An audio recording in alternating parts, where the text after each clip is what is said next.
할렐루야. 네, 우리 사랑하는 성도님들, 하나님께서는 거룩을 강조하십니다.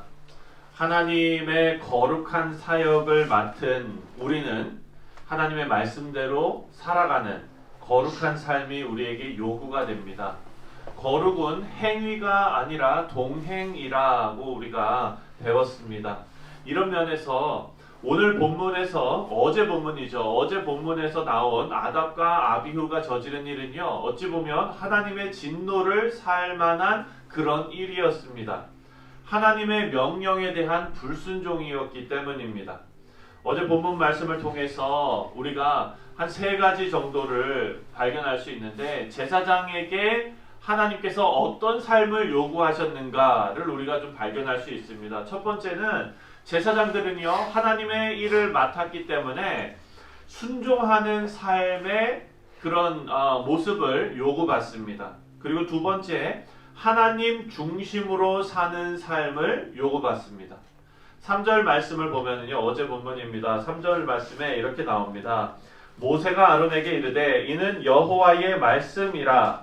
이르시기를 나는 나를 가까이 하는 자 중에서 내 거룩함을 나타내고 라고 말씀합니다. 나는 나를 가까이 하는 자 중에서 내 거룩함을 나타내겠고 온 백성 앞에서 내 영광을 나타내리라. 하나님을 가까이 하는 자입니다. 하나님을 가까이 하는 자는 하나님의 거룩함을 나타내시겠다 하고 말씀하셨어요. 그러니까 하나님을 가까이 하는 자는 어떤 사람입니까? 하나님 중심으로 사는 사람입니다. 그리고 세 번째로 절제하는 삶을 요구받습니다. 9절 말씀입니다. 9절에 보니까 너와 내 자손들이 회막에 들어갈 때에는 포도주나 독주를 마시지 말라. 그리하여 너희 죽음을 면하라. 이는 너희 대대로 지킬 영영한 규례라 라고 말씀합니다. 여러분, 이 말씀은요, 단순하게 회막에 들어갈 때 술 마시지 말아라 라는 말씀이 아닙니다. 이것은 절제를 통한 거룩한 삶을 말씀하고 계시는 겁니다. 우리 사랑하는 성도님들, 우리가 지금 살고 있는 이 세상은요, 이 시대는 절제하는 삶을 사는 것이 참 어려운 일입니다. 특히나 우리 다음 세대들, 우리 자녀들, 이 세대들은요, 절제하는 것을 배우기가 참 어려워요. 모든 게 다 풍족합니다. 심지어는 햄버거 먹으러 가도요, 소다가 계속 나와요. 먹고 또 먹고 또 먹고, 절제하지 않으면 계속 먹습니다. 여러분, 그래서 미국에서 법으로 정하지 않았습니까? 예전에 그 슈퍼 사이즈라 그래가지고 소다가 이만하고 막 이렇게 팔았었어요. 그런데 그거를 줄였죠.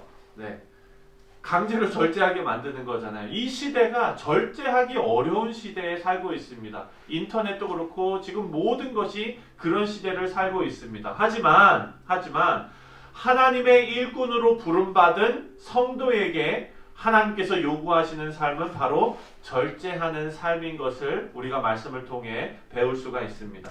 그래서 여러분, 이런 삶을 요구받았던 제사장들이 하나님의 명령을 어기고 불순종해서 징계받은 모습을 우리가 어제 본문에서 살펴보았습니다. 그런데 오늘 본문에도 보니까 불순종의 모습이 나옵니다.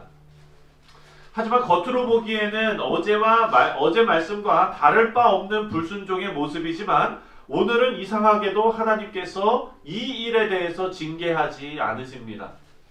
12절부터 15절을 보면은요, 모세가 제사장들에게 희생 제물로 드려진 제물 중에서 제사장에게 주어지는 몫에 대해서 다시 한번 정리합니다. 이것은 우리가 이전에 1장부터 7장까지 다 정리했던 내용이죠.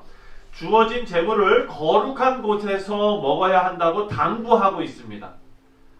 아마도 이것은요, 아론의 아들 나답과 아비후의 잘못 때문에 벌어진 그 일을 모세가 기억하면서 하나님의 명령은 칼같이 지켜야 한다라는 것을 강조하기 위해서 당부하는 그런 말씀인 것 같습니다. 그런데 문제가 발생했지요. 16절입니다. 16절 다 같이 읽겠습니다.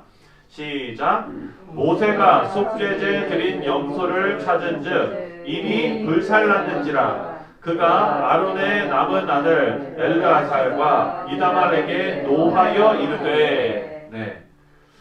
아론의 아들 엘르아살과 이다말이 속죄제를 드린 염소를 거룩한 곳에서 먹었어야 됐는데 그 제물을 다 불살라 버렸어요. 근데 여기 재밌는 거는요. 여기 뭐라고 나오냐면은 16절에 모세가 속죄제 드린 염소를 찾은 즉 이미 불살랐는지라 그가 아론의 남은 아들 이렇게 나와 있어요.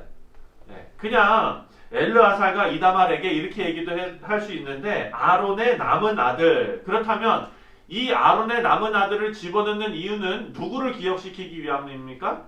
나답과 아비후를 그 불순종을 기억시키기 위해서 여기 앞에 나온 거잖아요. 네. 그러니까 지금 16절에 모세가 책망하는 것은 그 전에 있었던 일을 기억하지 못하느냐, 왜 이런 일을 또 했느냐 하고 책망하는 것입니다. 불같이 책망합니다. 아직도 정신 못 차렸느냐 이렇게 생각한 것이죠. 그런데 17절과 18절을 한번 보겠습니다. 다 같이 읽습니다. 시작. 이 속죄물은 지극히 거룩하거늘 너희가 어찌하여 거룩한 곳에서 먹지 아니하였느냐? 이는 너희로 회중의 죄를 감당하여 그들을 위하여 여호와 앞에 속죄하게 하려고 너희에게 주신 것이니라. 그 피는 성소에 들어오지 아니하는 것이었으니 그 제물은 너희가 내가 명령한 대로 거룩한 곳에서 먹었어야 했을 것이니라. 아멘. 지금 모세는요 숨도 안 쉬고 그냥 막 이렇게 그냥 막 혼내고 있는 거예요. 하나님의 명령을 칼같이 지키도록 명령하고 훈련시키고 책망하고 있는 것입니다. 이 일을 지금 모세의 이 심정을 조금 이해해 보면은요 아마 모세는 아론의 아들들뿐만 아니라 아론도 좀 못 믿어왔을 것 같아요. 왜냐? 여러분 시내산에서 돌판 받아가지고 내려왔을 때 어떤 일이 벌어졌습니까? 아론을 중심으로 해가지고 금송아지 섬기지 않았습니까? 그런 일을 당하고 나서 모세가 아론이 참 정말 믿을만한 사람이다. 내가 하나님의 말씀으로 이렇게 얘기하면은 칼같이 지킬 사람이다. 이런 마음이 있었을까 하는 생각이 듭니다. 아마 못 믿어왔던 것 같습니다. 그런데 어제가 우린 묵상했지만 아론은요 사랑하는 두 아들을 잃은 그 슬픔에도 묵묵히 자기에게 맡겨진 사명을 감당했습니다. 순종했습니다. 힘들고 슬프지요. 두 아들을 잃었는데 자신의 감정과는 상관없이 그 무거운 마음을 짓누르면서 하나님은 절대적으로 선하시다라는 믿음을 가지고 그 사역에 순종했던 것입니다. 그런데 여러분 이 순종이 열매를 맺습니다. 오늘 19절 말씀입니다. 다 같이 읽겠습니다.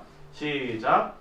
아론이 모세에게 이르되 오늘 그들이 그 속죄제와 번제를 여호와께 드렸어도 이런 일이 내게 임하였거늘 오늘 내가 속죄 제물을 먹었더라면 여호와께서 어찌 좋게 여겼으리요. 지금까지 아론은요 모세가 시키는 대로만 하던 사람입니다. 수동적인 사람이었어요. 하지만 이제부터는 주체적으로 하나님께서 진정 원하시는 것이 무엇인가를 판단하고 하나님의 마음을 헤아리기 시작했습니다. 하나님께서는요 이 명령을 문자 그대로 지키는 데 관심이 있으신 것이 아닙니다. 하나님께서는 뭘 원하시냐면 마음을 알기를 원하시는 것입니다. 속죄 제물을 먹는 것이 하나님의 명령이었습니다. 불순종의 죄를 짓고 아들을 잃은 제사장이 바로 그 제물을 먹는 것이 아론의 마음으로는 거룩한 하나님께 이게 될 일이 아닌 거예요. 그렇게 느껴진 거예요. 아론은 이 아픈 과정을 통해서 지금 성숙해진 것입니다. 이런 아론의 설명을 듣고 모세가 그 말을 좋게 여겼다라고 말합니다. 오늘 여러분 매일 성경의 묵상 제목이 뭡니까? 책망과 이해지요. 이해. 네, 그런데 단순하게 모세가 그냥 그 얘기를 듣고 그럴 수도 있겠다 하고 이해한 게 아니에요. 20절 말씀을 보니까 모세가 그 말을 듣고 어떻게 여겼더라? 좋게 여겼더라. 그 얘기는 뭐예요? 이렇게 딱 얘기해. 그래 그거지. 이랬던 것 같아요. 제 느낌에는. 이건 그냥 전적인 제 해석입니다. 네, 그랬던 것 같아요. 이렇게 설명하고 이해하고 넘어간 수준이 아니라 20절에 보니까 그 말이 흡족했던 겁니다. 이제 좀 제사장다워졌구나. 이렇게 생각했을 것 같습니다. 우리 사랑하는 성도님들, 아무런 생각 없이 문자 그대로 지키기만 하는 것은 여러분 의미가 없습니다. 그렇게 명령하신 하나님의 마음을 헤아릴 줄 아는 것이 바로 지혜로운 성도의 모습입니다. 여러분 예배 드릴 때 아무런 생각 없이 주일날만 되면 습관적으로 가서 앉아 있는 것이 아니라, 그리고 사역을 할 때 아무런 생각 없이 그냥 해야 되니까 하는 것이 아니라, 제사장에게 하나님께서 순종하고 그리고 하나님 중심으로 살고 절제하는 삶을 요구하신 그 하나님의 마음을 우리가 헤아려야 되는 것입니다. 하나님께서 왜 이 세 가지를 하셨을까요? 그것은 바로 우리가 거룩하게 살기를 원하시는 겁니다.